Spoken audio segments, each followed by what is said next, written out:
Welcome back to another episode of the Empower Grief Journey podcast. I'm your host, Chris Mamone, and I'm an acceptance coach who helps people heal from grief, loss, and trauma to discover their self-acceptance and step into their personal power. This podcast is your dedicated space for healing, growth, and transformation. Each episode shares insightful and inspirational stories, along with practical tools and actionable insights that can help guide you along your healing journey. Today, I have Dr. Gayla with us. She's a native of Atlanta, Georgia. She is being a natural born person, an emotional empath. She knew by the time she was 5 years old that she wanted to be a doctor. Driven and determined, she graduated magna cum laude from Tuskegee University in medical technology. She went on to a medical school at the University of Cincinnati College of Medicine and completed her family medicine residency at Miami Valley Hospital in Dayton, Ohio. After 10 years in clinical practice, she was overwhelmed, overworked, and overweight. She was absorbing her patient's energy and didn't realize it. Her soul was dying in her dream career, and she had no longer desired to write drugs all day. She took the bold step to leave medicine in 2016 and pursue her own healing naturally. After working in the nutrition business for a few years, Dr. Gala became a life coach and went to shaman school. She has been helping people heal from ancestral trauma and grief. Before age 40, she lost both parents from cancer and most recently was a caregiver for her young aunt with terminal breast cancer who also died in her arms. She was present when all three members took their last breath. She now performs healing workshops, does life coaching and chakra balancing for her clients, and has developed her own chakra mesa healing program. Most importantly, she helps people embody their joy. Dr. Gayla truly cares about people and believes there's more to healing than taking pills, and we are here to leave the planet better than we found it. So, without further ado, Gayla, I just want to introduce you to the podcast. Thank you. Yeah. Well, I wanted to give you a little bit, tell us a little bit more about yourself. It sounds like you were in the healthcare field for quite a long time. And I certainly share that sentiment, by the way, that doctors nowadays love to hand out pills like candy, but I don't feel like we're really actually diagnosing and treating people in a more holistic approach that actually benefits them. So I'm excited that you jumped into the passion and the career that you're in now and broke free of that. Yeah, it was hard. That was probably, as this is about grief, probably the hardest thing that I grieved because it was the biggest dream that I had, to be in this. And I had visualized myself in this for life, which I will say is dangerous to do because the universe finds a way to shake it up. And they say that we know what we're coming in here to do, but once you make that choice and you're living it real time, it can be quite challenging. So yeah, that was probably the hardest thing for me to change and shift. I love medicine. You know, I had to call myself on this recently. I was journaling and I wrote down I left medicine. And then I scratched it out and I was Mm. like, no, you've been saying this narrative since you quote unquote left in 2016, Gayla, but that's not really true. You didn't leave medicine because medicine's always in your heart. You just left the job. You just left the construct of what you were doing. But healing and medicine and all the training and all the studying and the things you learn about the human body and about people, the art of it, you never leave. It's a part of my DNA. It's a part of the fabric of who I am. And so I really had to call myself on it, which is why I think it's important to keep going through your healing processes. In shaman training, we call it the medicine wheel, where you keep going round and round and learning different things. And every time you turn it, there's a new perspective for you. And Mm. so after 10, almost 10 years, I had a new perspective. And I felt like, oh man, it liberated me even more because otherwise I'm telling it from the shadow side of it, right? The wounding part, which, it's okay to do, but after a while, you've got to find the wisdom. And where I was telling myself this narrative was not serving me. It did when I first left because it was, the reason for it when I left the office. But when you're really integrating and living life and realizing this isn't going away just because I'm not wearing a white coat or, seeing patients, this love is not going away. and I had to reframe it. And that was just last week. It sounds pretty recent from that statement. Yeah, yeah, it was. I was, like I said, literally was journaling, and I'm like, no, this doesn't feel true anymore.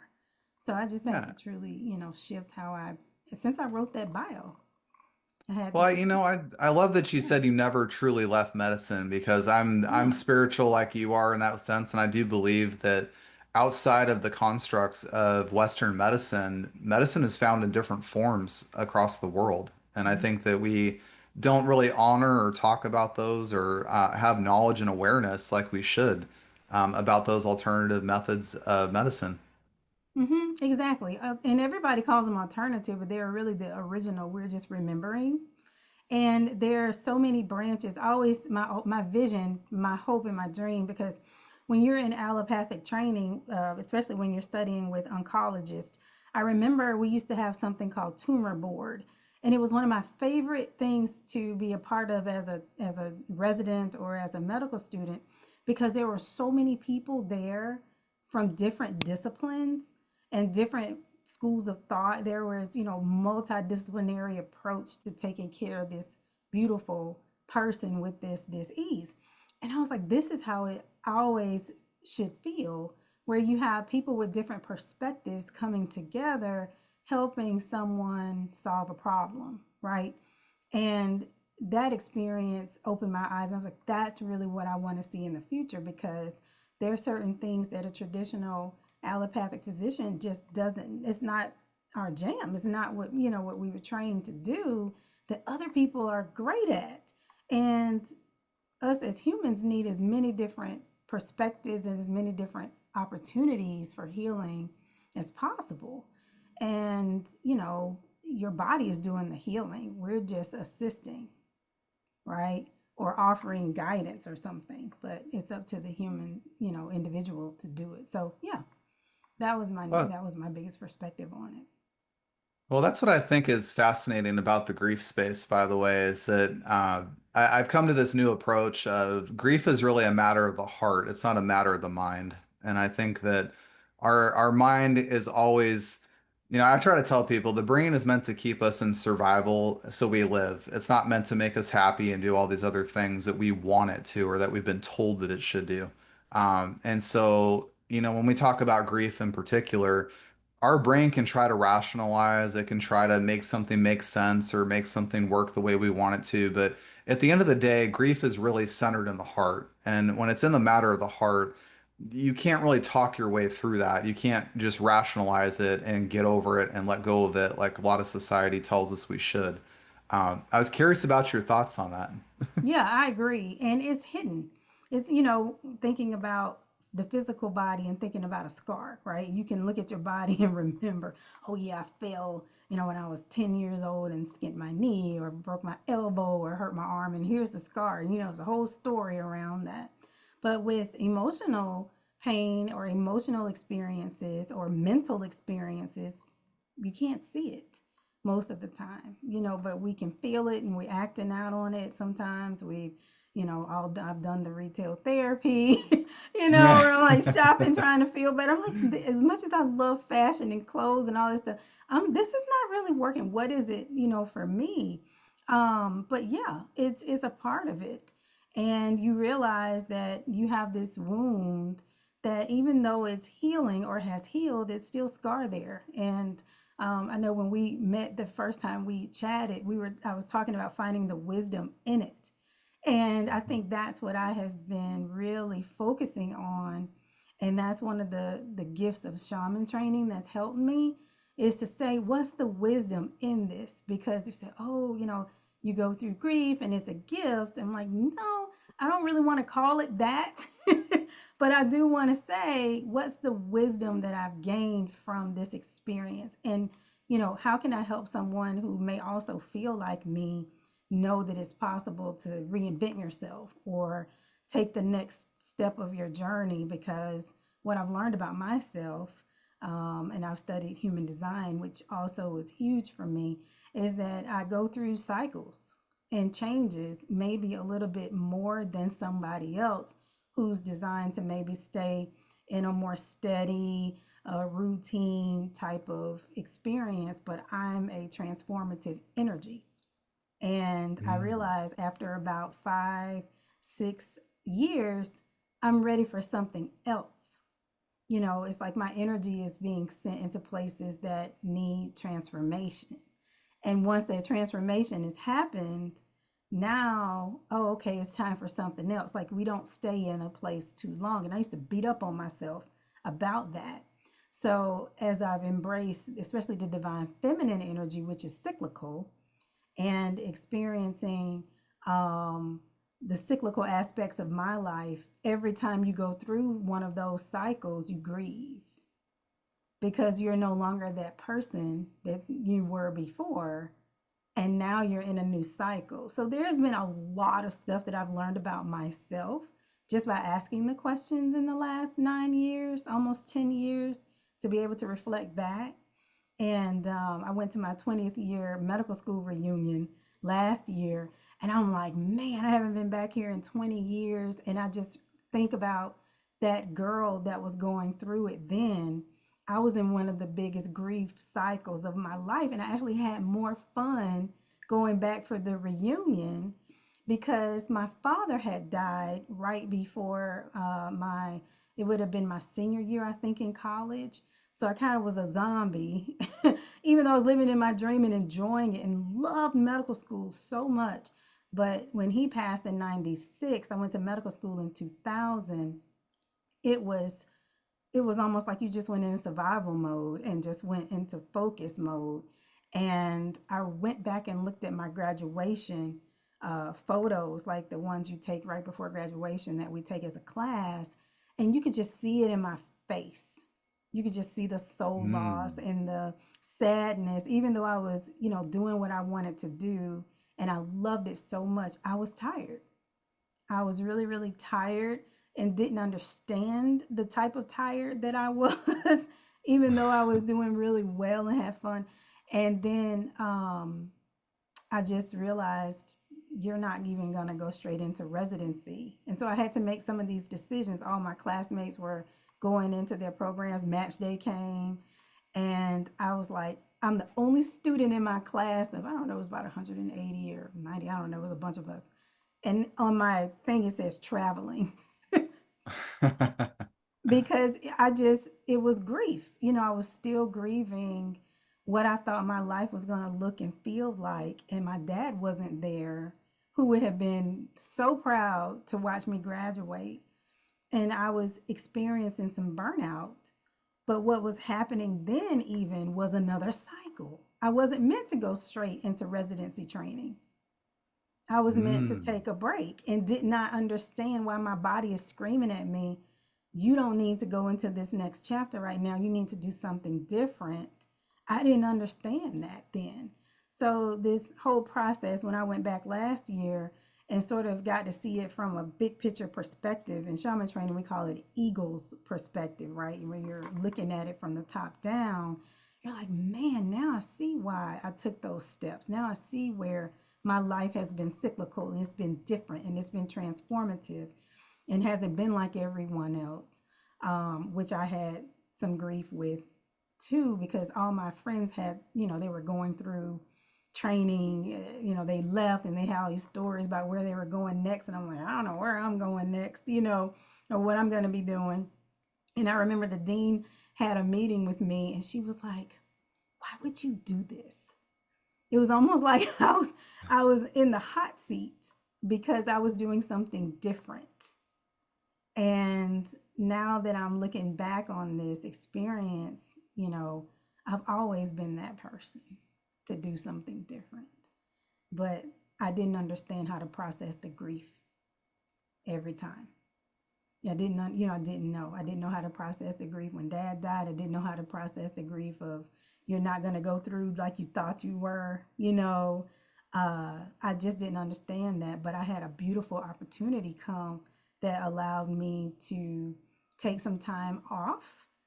But I was able to go back after medical school. I was able to go in my alma mater at Tuskegee and teach for a year. So I got a chance to go back to my college campus And at that time, they thought I was a student because I still looked very young, but I was faculty and I got to teach and help out my college professor who was taking sabbatical. And it was so much fun, you know. So I've tried to pick out the gems along the way, even though the path, for anyone whose path has been winding and moving, is not straight and narrow like everyone else. That was me, and that seems to always have been what I was designed to do, but I did not realize that. So You, that was a You truth. know, you shared some really powerful insights into grief. And I think one of the most profound things you said here in the last 10 minutes was that you were able to look back at your pictures and you could see grief on your See it. face. You could just see it. Hmm. And I think that's really powerful, by the way, because I've been talking lately about how a lot of people put a mask on every day and they always go out there and try to act like they're fine, act like they're normal, act like they're not bothered. Yep. And underneath that is a very hurt person, somebody that's just screaming, cry for help. Like, I need to be seen, heard, understood. I need somebody to talk to so I can help go through this process. I just thought it was very powerful for you to reflect back and see that, number one. And number two, I love that what you said about I meant to do different cycles. And when they finish, I meant to move on to something different. I think that's a very powerful recognition of things because many people go through grief and go through life, by the way, on autopilot. And they stay in cycles, by the way, that are not meant for them. And they've outlasted and outgrown. And it's a very scary thing for a lot of people, by the way, to understand that when you do go through grief, you're never going to go back to normal. That doesn't exist. That person you were before grief doesn't exist. They're gone. And so there's this new person who you're becoming. And people get very nervous about that because you're stepping into this very unknown, very uncertain place. You're uncomfortable. It's unfamiliar. You're having to relearn who you are, rebuild yourself in certain ways. You lose certain people along the process and you make new friends along the way. Life changes constant as you go through grief. And I think that that's one of the most misunderstood aspects of navigating a grief journey. Yeah, I mean, this is 10 years later. This is having made the decision to do the inward work. I mean, if I hadn't done the work, I wouldn't be able to have this conversation. It was a lot of compartmentalization. I was raised that way, and in many ways by my parents who were very loving, beautiful people.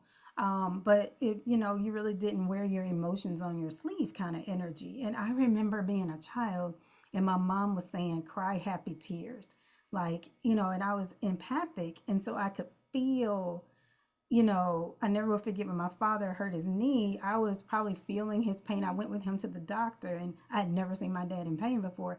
So I was up all night in tears, like something's really wrong with him. And I remember my mom's like, he's okay, he's gonna be okay. And I just remember not sleeping well. I'm like, and I just remember her saying, calm down, it's gonna be okay. But try not to be so upset so much. So I think I was trained to kind of hold my emotions in, because when I get upset, I think it really would upset her, because I was usually very happy like 99% of the time. But obviously, when I'm really upset, that 1% is like, who is this person? She's nothing like she is when she's normally happy.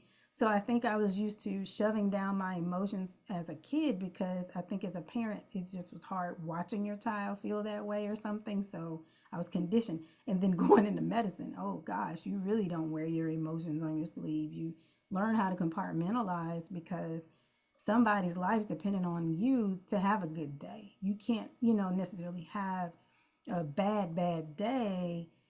You have to focus.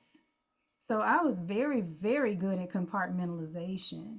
And it's a skill set that can help you, but it can also be, just like you were saying, a mask.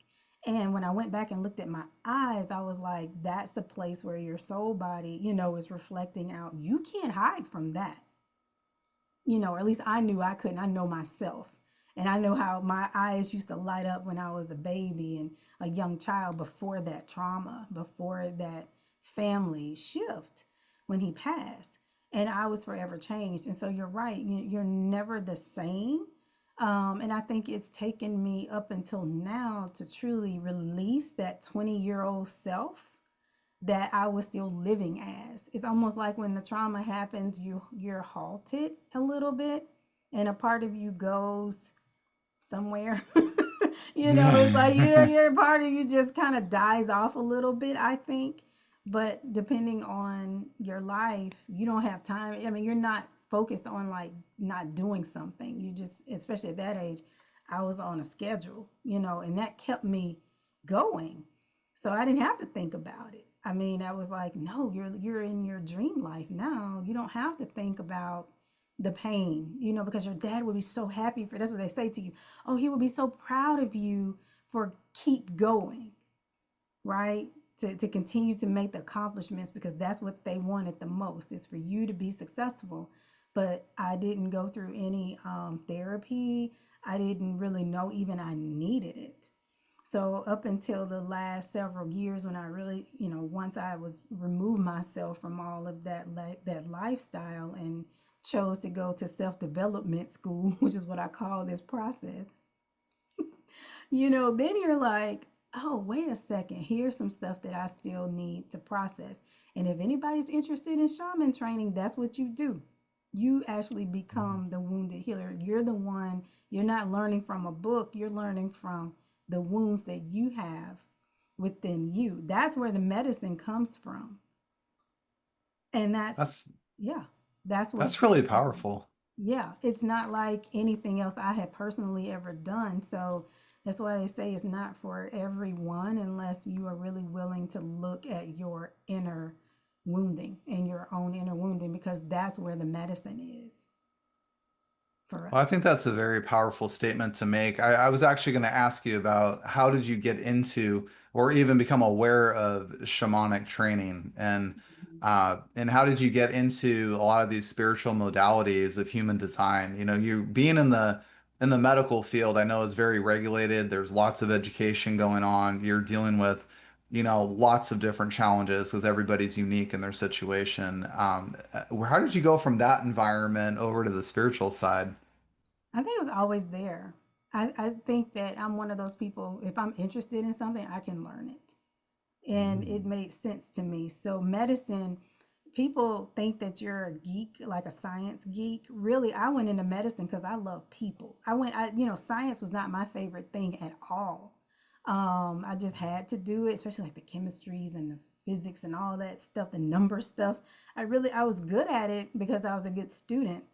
But actually, my favorite stuff was learning about the human body and learning about people and why people have the dis-ease they have or why people aren't happy. I kind of always said, you're probably going to be doing emotional work. So I went into primary care because that's like, the first step somebody has and I like figuring things out. But it was not the science, it was the people. So then you say, okay, you walk in and say, well, this isn't really working, to the effect that I thought it would, because I had no idea people were in such chronic states. Because fortunately, my family was relatively healthy. We went, once a year for a physical. We weren't necessarily taking all these pills all the time. And people would come to me and with bags of just pills. And I'm like, where did y'all get all this stuff from? And why are you taking so much of it and dependent on it? It just blew my mind the level of um, disconnect somebody has to their process. Because if this isn't working, why are we still doing this over and over and over and over? So I just couldn't, it just didn't connect well with my spirit and my soul. Because I'm like, we're supposed to get people off of this stuff, not have them come back every 4 months. That was my thought process. And don't get me wrong, there's a need for prescriptions when there's a need for them. But what I was realizing was how not so much the medicine, but how detached people were from themselves to be able to say, I deserve a life better than this.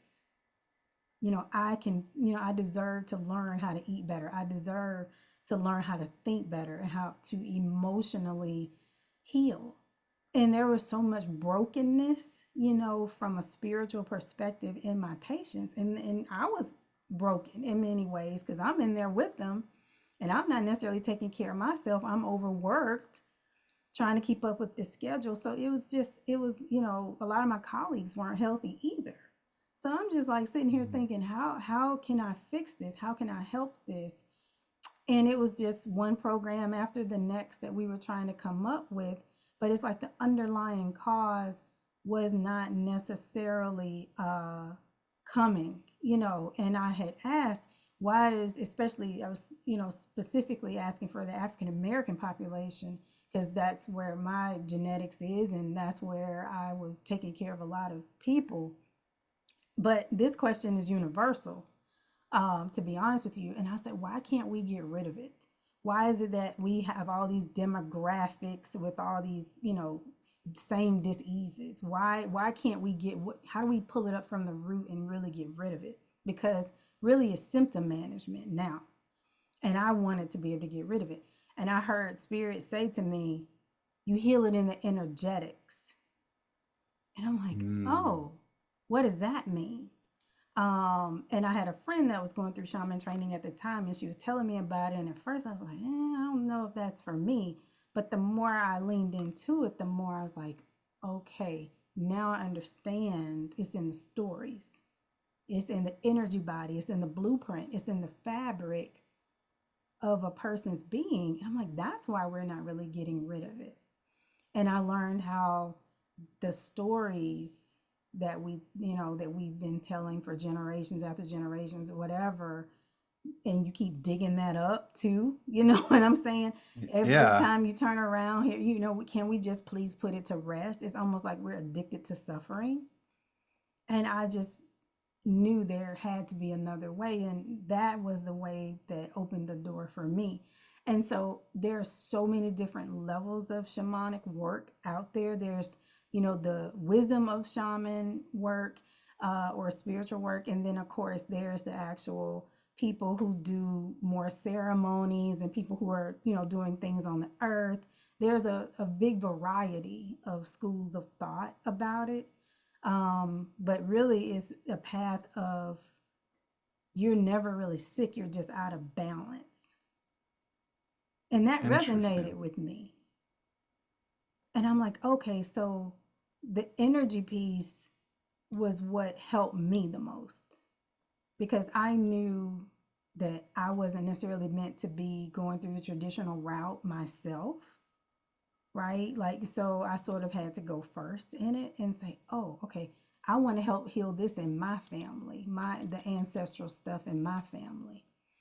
And that's how I opened the door, and that's what I learned from it, is to learn from the stories, from the wisdom, from the stuff that your parents would say over and over again, that it's just time for that stuff to stop being said, or else you're going to create the same results. So that's what happened for me. Yeah, I think there's a lot to be said about energy work, from what I've been learning on my own this year. And one thing that came to mind when you were talking, about 5 years ago, I was overweight and I was about 249 pounds and I was drinking lots of coffee, lots of sugar, the whole thing, had anxiety. Never really had a doctor say like, well, what's your eating habits like, or what's your lifestyle like? Are you active? Do you drink a lot of coffee? Nobody ever asked that. It was just like, well, we can give you a medicine for that.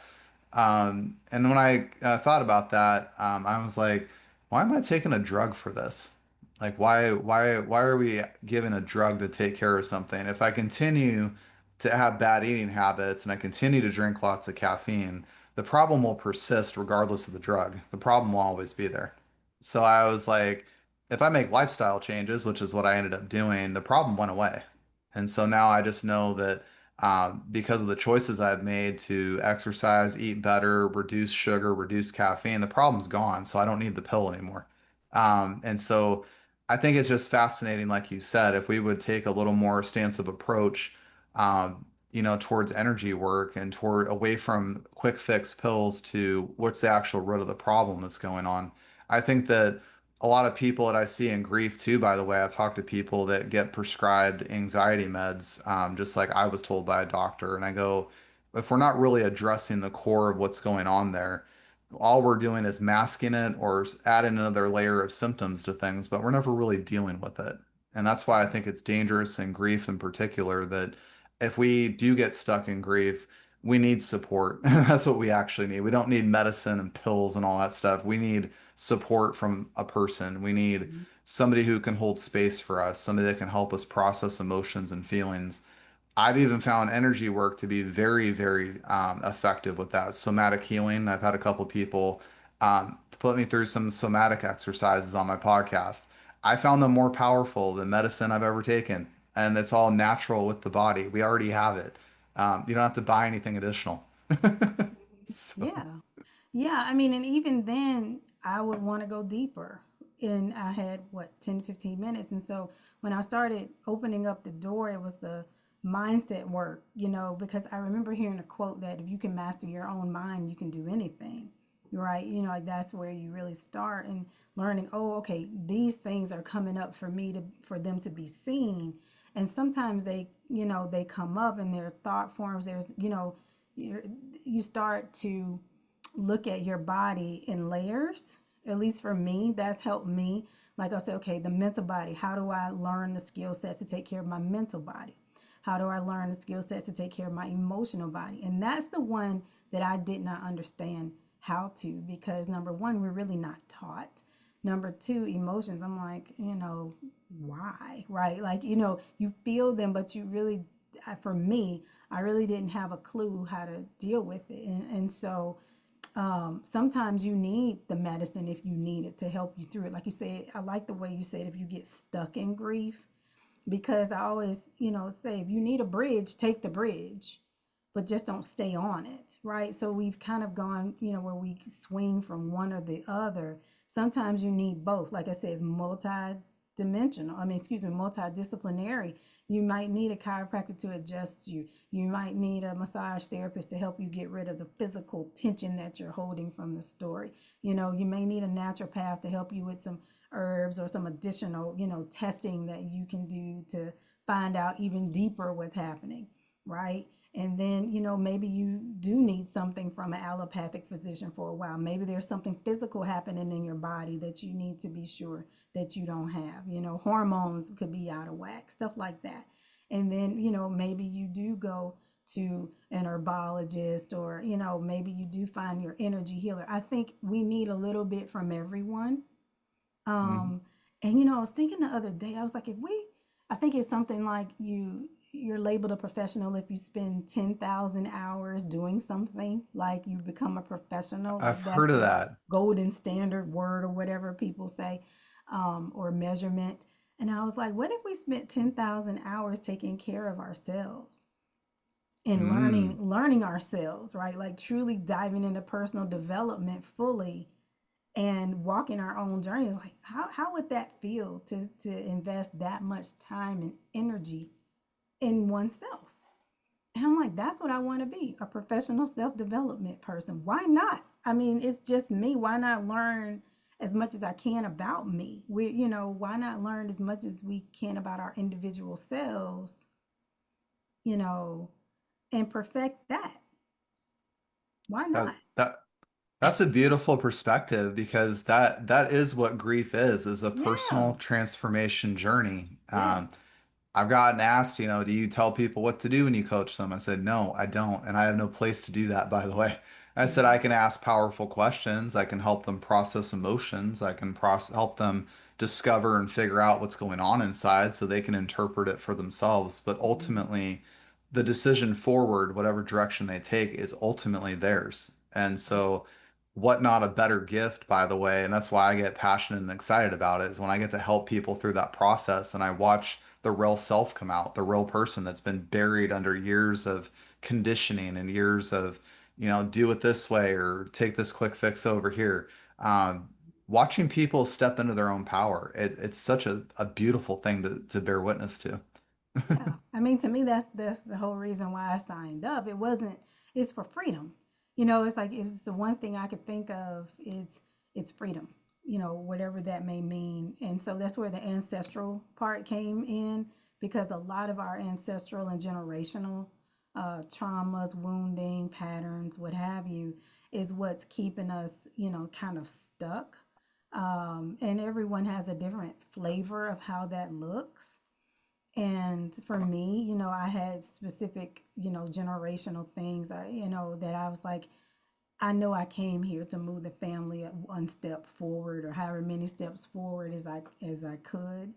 And I think the people who know that's what they're doing, they're the ones that are navigating the most grief because a lot of it you're doing by yourself. And that's the other definition or the other, I should say, teaching in shamanic work is you're going first. And there's a journey with no map. Your map is in the present moment, you take another step. In the present moment, you take another step because if you're repeating, then you're repeating.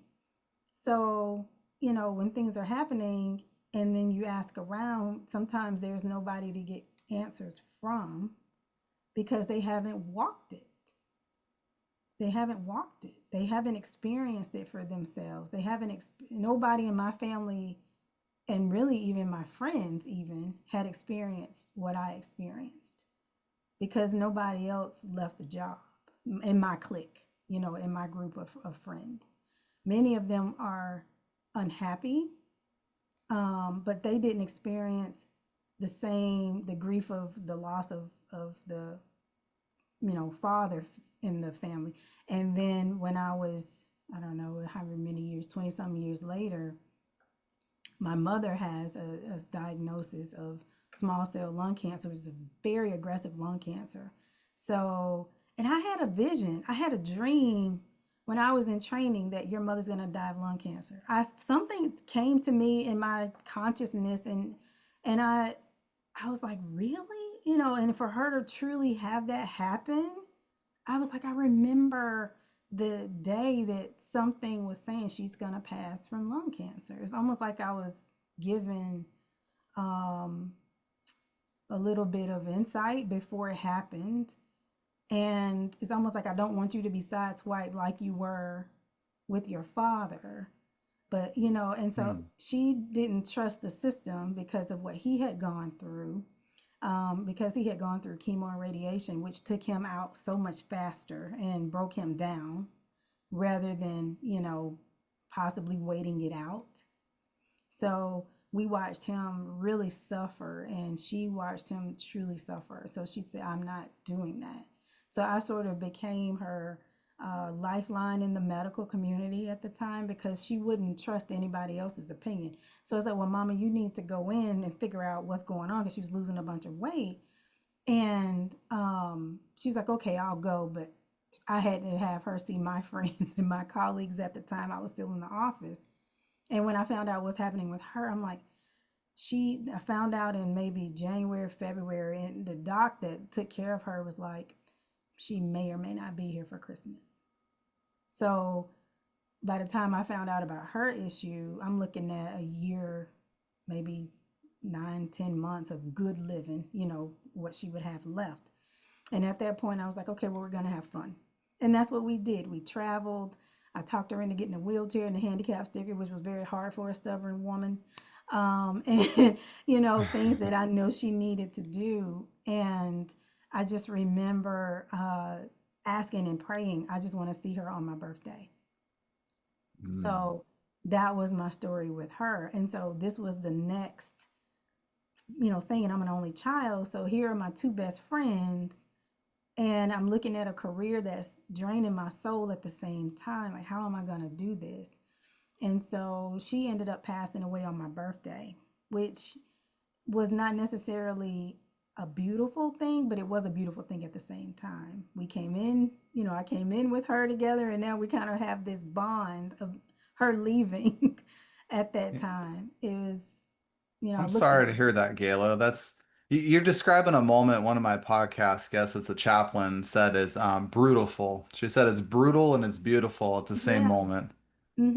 Because that's the only prayer I had. I didn't ask for her to be cured because that wasn't for me to ask for. I just want her to be here on my birthday because my birthday is in October. And like I said, we found out in February and I knew it was very aggressive. So I said, we'll see how this goes. But that's the only thing I asked for. And it's almost as if she knew it and God knew it and I knew it and we made it happen. And that particular day, I looked at her, I was like, Mommy, you can go. It's okay if you're, because she woke up very tired that day. I knew she was in failure. Her feet were swelling. And she took like 2 breaths and was gone.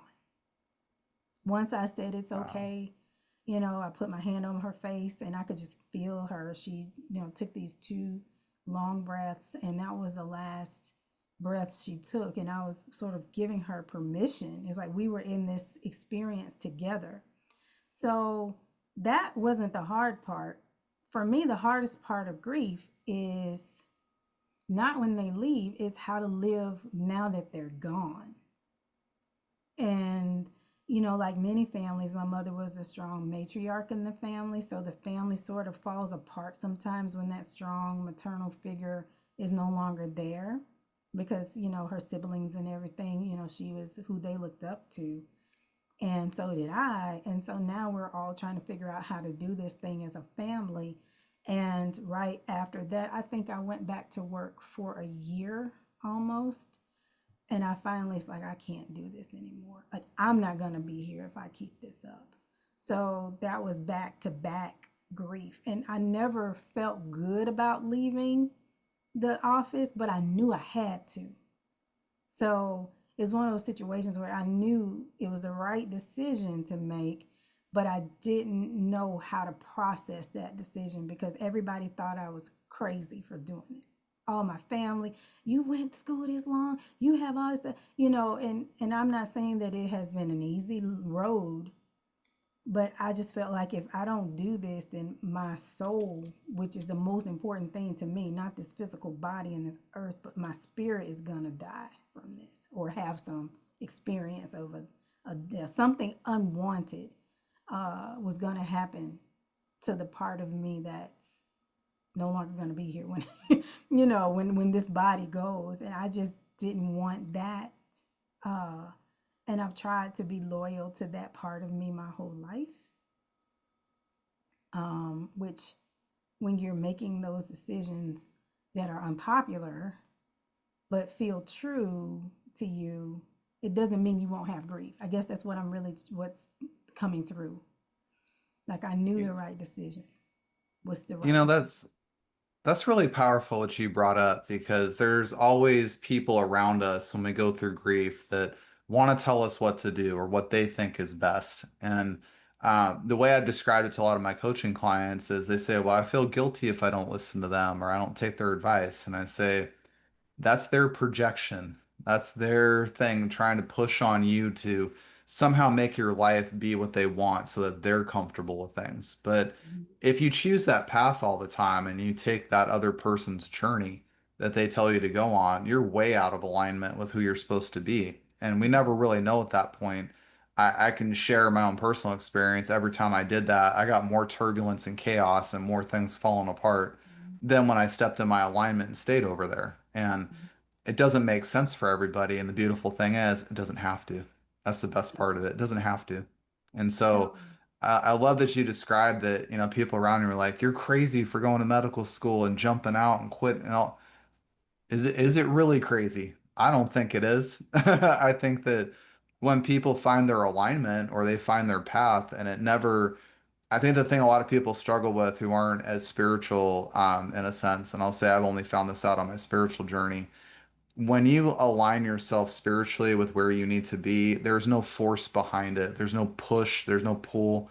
It gravitates towards you and it comes effortlessly and it flows to you. And Mhm. that's how I've come to find that, our paths that we choose and when we find them authentically and we align with our true self, that's the beauty of it. Yeah.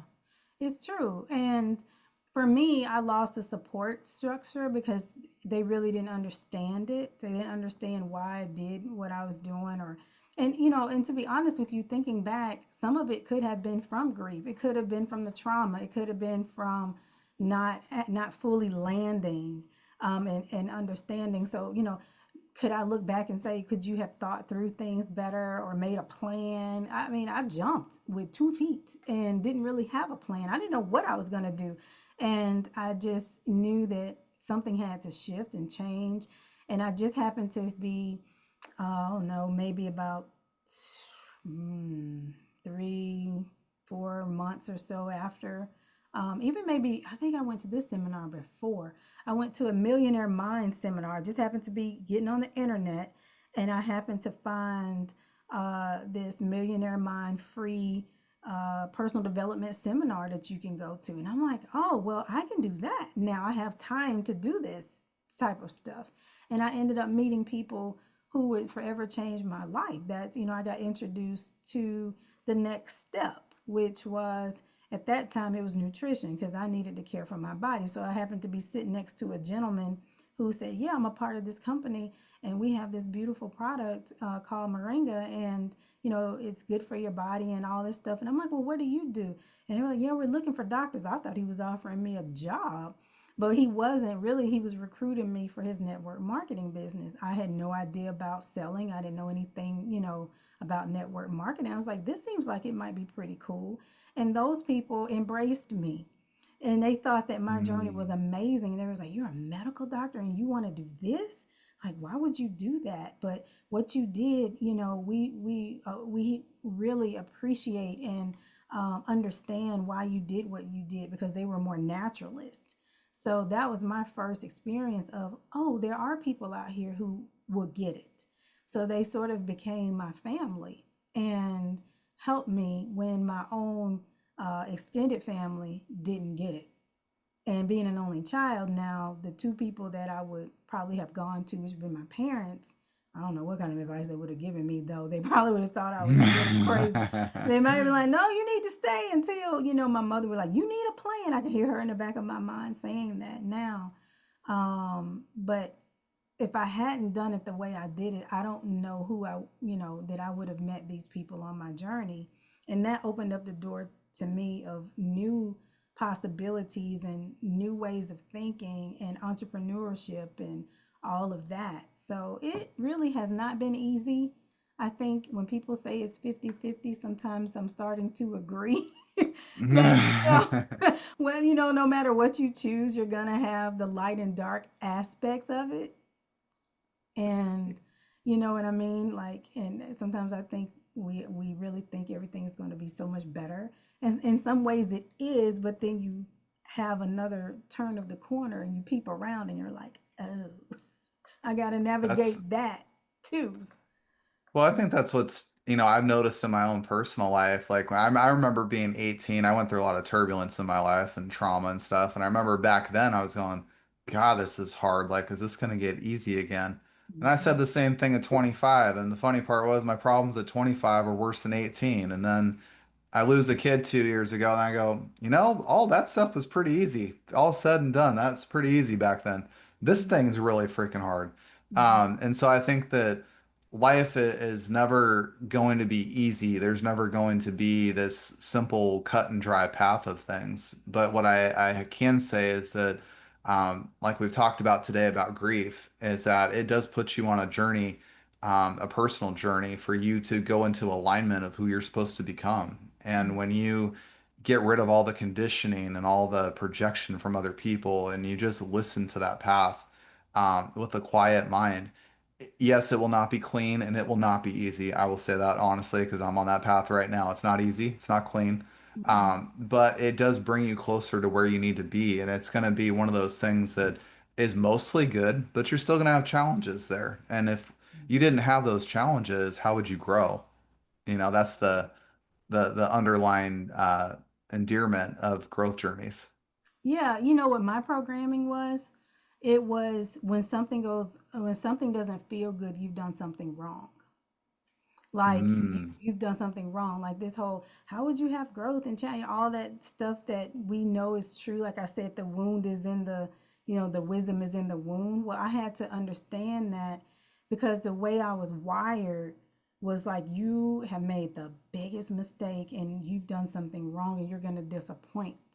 So hmm. disappointment is the emotion for me that's hard to deal with. I can deal with a lot of things, but I think it goes back to disappointing my parents.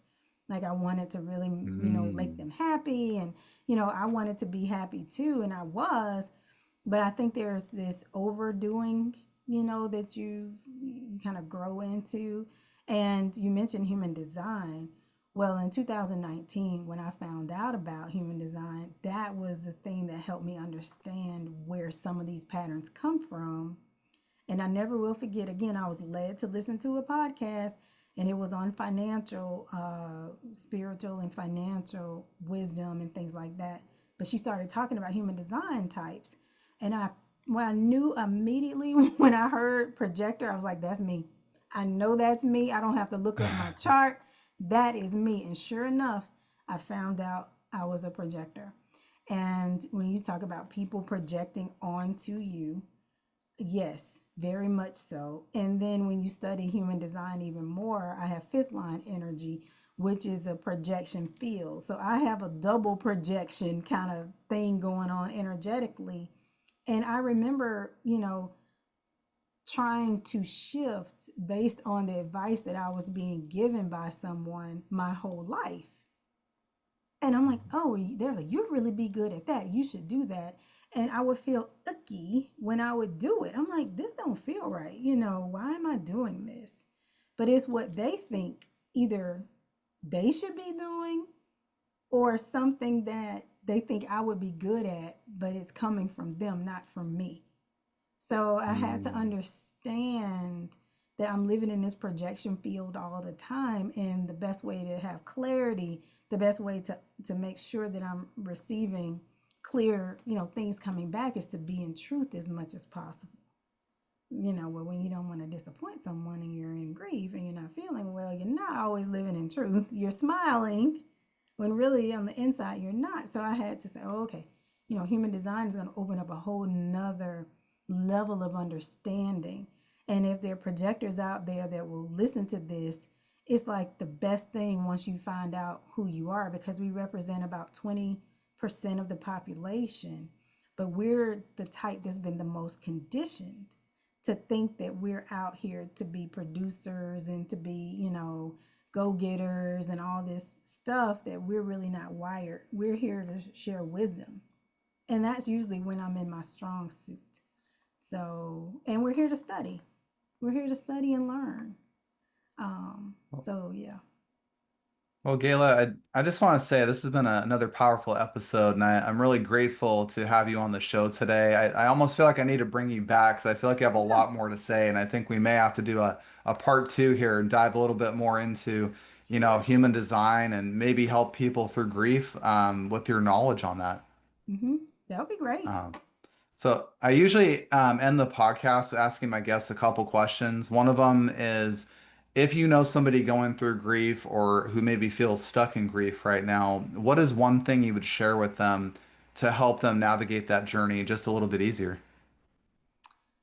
Oh man, I would say figure out what your grief looks like to you.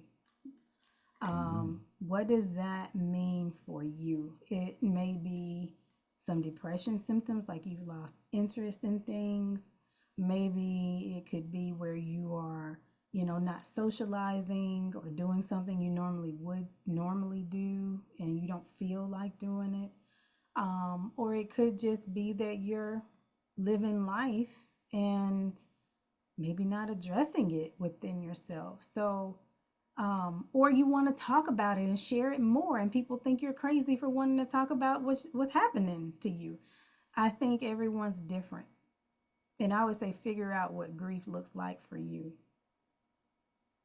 I think that's a beautiful message because grief is very individual. And I always encourage people not to compare journeys or compare experiences or compare losses.